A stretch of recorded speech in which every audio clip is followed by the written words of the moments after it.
Let's talk about how much marketing should cost and why some agencies cost way more than other agencies, and why someone charges $500 to build a website and another person charges $5,000 to do a website. So I'm going to be using the example in this of a home builder. And you can kind of apply it to yourself if you're in dental, if you're in remodeling, roofing, whatever it may be. You're going to find this is similar. But let's start off with how much do the average marketing agency charge for a service? We'll start with, like, for instance, Facebook advertising. What I've found in my experience, and I'm speaking right now it's the middle of August in 2025, and I've found this over the last 2 or 3 years as well. But for somebody to run your Facebook ads properly, the average price is around $500 USD a month. And there are agencies that will charge sometimes even more than that, closer to like the 2,000 USD a month mark. But realistically, to run a Facebook advertising campaign, aside from content creation, just launching the ads with, say, 10 different ads, 3 ad sets, 1 campaign, and having this tied into a CRM or a website, however you have the integrations set up, say it's a few basic integrations, it's going to take roughly about 10 hours a month to do properly. And sometimes it's even less than that. But what you want to watch out for when you're looking for somebody to provide this service for you is they're using very general terms. The best way to tell if somebody actually knows what they're doing is to ask them to share their screen with you and open up one of the campaigns that they're watching. Now, if they have the default view of like the cost per lead and the cost per click and like the simple stuff, that is a key indicator that these people do not know what they're doing. Another key indicator is ask them to go into the targeting on one of the ad sets that they're managing. If it's just general interests and their interest stuffing and job title stuffing, that's a good indicator that they don't know what they're doing. If they have no retargeting set up at all, if they don't have a pixel set up or lookalike audiences set up as a targeting, that's a huge red flag and a key indicator that they do not know what they're doing. A good indicator that they know what they're doing is that they can show their screen, they have all of the proper things set up, they're running what are called split tests. They have everything on manual mode, and they know where the placements should be. They know the right targeting should be. They're having multiple different split tests, basically testing ad sets against other ad sets with an indication on why one should continue moving forward versus another. It's called A/B testing, and you could do A/B testing based off of like the cost per click or the cost per lead or the cost per appointment, which cost per appointment, cost per close. These are also not on the default menu, and so what you have to do is create a custom view within Facebook and do like a Zapier integration into the CRM to create that. But these are good indications that people don't know what they're doing. I'm going way into the weeds on this, but I think it's incredibly valuable information. A good price for somebody to run your Facebook ads properly is like 500 to 1,000 USD a month. That's a pretty good price if they know what they're doing. If they don't know what they're doing, you should probably be doing it yourself, or just boosting a post on Facebook. Like if somebody's charging $200 a month for Facebook, they're undercharging. Either they're just trying to really build experience, or they have no idea what they're doing, and they're going to cut a lot of corners and waste a lot of ad dollars that could go towards towards better things in your marketing. Same thing with Google Ads.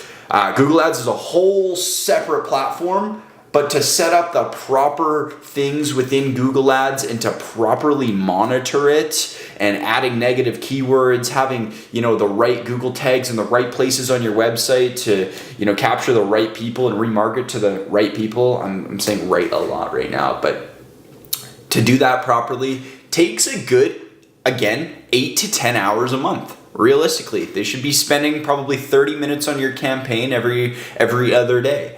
At least an hour or two a week should go into your campaign to make sure that everything's working properly and they're optimizing it. And, as you get further on, after say 3 months of running it, and you have a pretty dialed in system, that could be cut back to 4 hours, maybe even sometimes like 2 or 3 hours a month. But that first initial quarter, like the first initial 3 months, there's going to be a lot more time put into the Google ads. And so again, that budget of like 500 USD to 1,000 USD a month is a really good price for management. And if they're charging you a setup fee and you haven't signed a 12-month agreement, that is also a justified amount, because the initial work to set up Facebook, the initial work to set up Google ads is a very time-consuming process. And so, a lot of agencies will charge setup fees on that. That's totally something that is industry standard. For the SEO, what is a good amount that companies are charging for SEO? I found in my experience that the average is about 1,000 USD a month. For top level SEO agencies, their standard is like 2,000 to even sometimes 3, 4, 5,000. I think 5,000 is really, really steep. It depends on what kind of link building they're doing. But right now, the number one thing that Google takes into consideration to rank one website above another is the authority score on the domain, which how you increase that is backlinks. And so the most expensive part about SEO is getting quality backlinks that are not blacklisted, that are not bought. So you want to find an SEO agency that is, realistically, the best way to get a high quality backlink is typically bribing and buying them.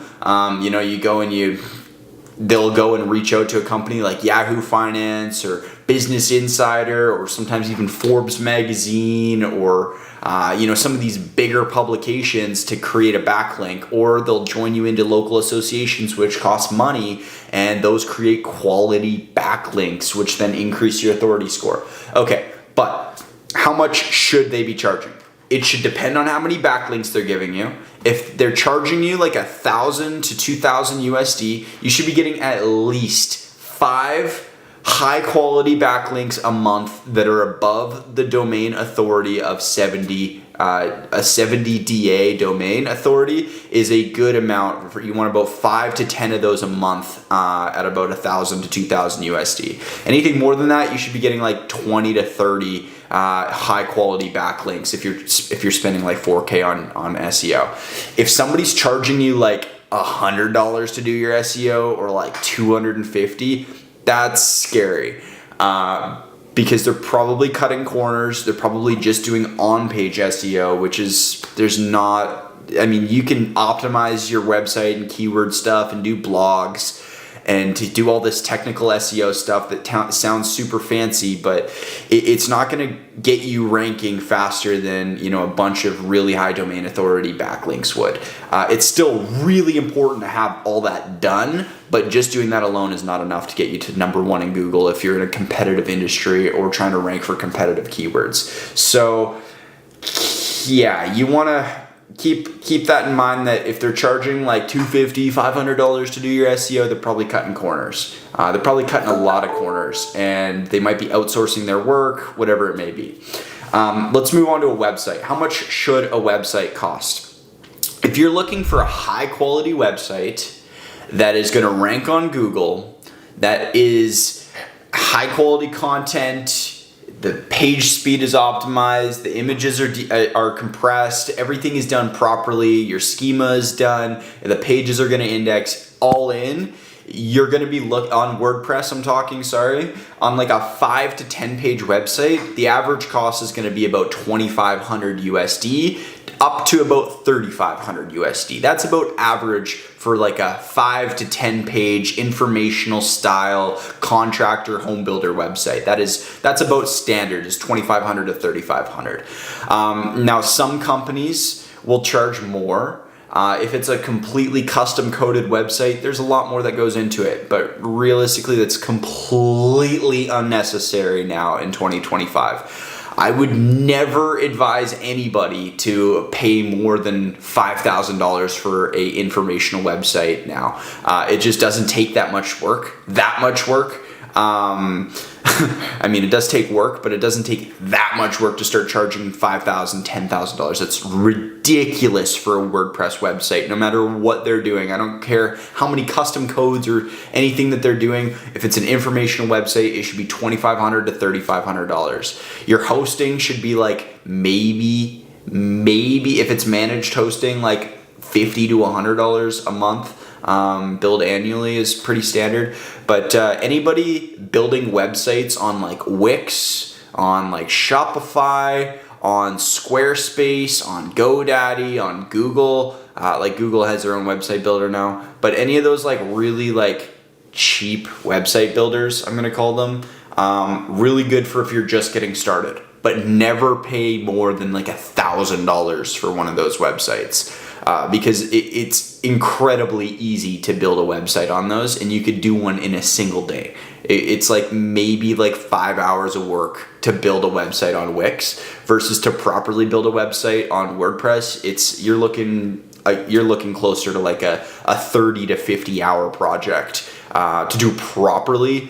Sometimes it even runs longer than that. And that's why that justifiable $2,500 to $3,500 is a lot more justifiable on a website like that, because it's built properly. It's like what would I use as an example for the home building industry? Wix and like Squarespace are like buying a prefabricated home and then doing like the decor on it, or like putting like new decor from IKEA in it and calling that like, I built you a brand new house. No, you didn't. You just gave me, you took the frame and you made it look nice is what you did. Versus WordPress is like building a custom home from scratch. That's going to be my example on that. It's good in the meantime. Like if you're just getting started, you're just a contractor, you don't really care about ranking on Google, Wix, Squarespace, great options. Pay the $500 to $1,000 to get a website built there. But if you really want to rank on Google and you want a website that's going to like get you results and you can customize and have a lot more functionality, WordPress is going to be your best option. Let's talk about what's one of the other things that we can talk about. How much should you be spending on marketing? What I found, and I can speak only very confidently on the construction industry, but 5 to 10% of profits is like the top guys are doing that. If you're really stingy on how much you're putting into marketing, you're not going to get a whole lot out. There's a reason why the top guys are dumping money into marketing. It's because it works. Once you get a predictable system, it gets you into new networks that then you can get more referrals, right? So a lot of guys, when they're just getting started in say building or remodeling, they're completely relying on word of mouth, and referrals is their number one source of new work. What ads allows you to do is to break into new networks so that you can get even more referrals, right? It basically pours gas on the fire. Because with referrals, you start with one person, turns into, some referrals, you're building your web out, right? But with ads, you're reaching people in new networks and you can build new webs. And it's just like, that's how you scale your company is by breaking into those new networks, into people that you would have not got exposed to from your current network of referrals. That's where ads come in. You want to put money into it. If you're a home builder, don't put money into Google ads. It doesn't work as well as Facebook ads. Sometimes it does a little bit depending on your area, how many people are searching for home builders. But what we find works best for construction is Facebook ads and Pinterest ads, because the females in the relationship are oftentimes the decision makers, and they're going to Pinterest to look for inspiration. And so if you can have your ad there of some finished work, it works really well, driving them to your website. And Facebook ads, a lot of the time, it's getting a home built is not an impulse buy. Nobody's making a decision on a custom home builder based off of a Google ad. It's based off of trust is what it is. I'm not giving my $1 million custom home build to the first person that shows up on a Google ad. but I'll give my $1 million custom home build to somebody who I trust. You know what I mean? And the best way to build trust is consistency, which is easy to do through Meta. Nobody's making that decision through Meta either, like $1 million custom home build. But what Meta allows us to do is to collect their information and then nurture them through email and text marketing over the next year, getting your touch points in, sending them valuable resources, staying in front of them, and starting the conversation that then builds the trust. You know, the goal that we have at Home Builder Marketers is to reposition the builders that we work with as the guide within the story of the homeowner. So we're reframing it so the builder is the guide and their homeowner that they're working with is the main character in the story.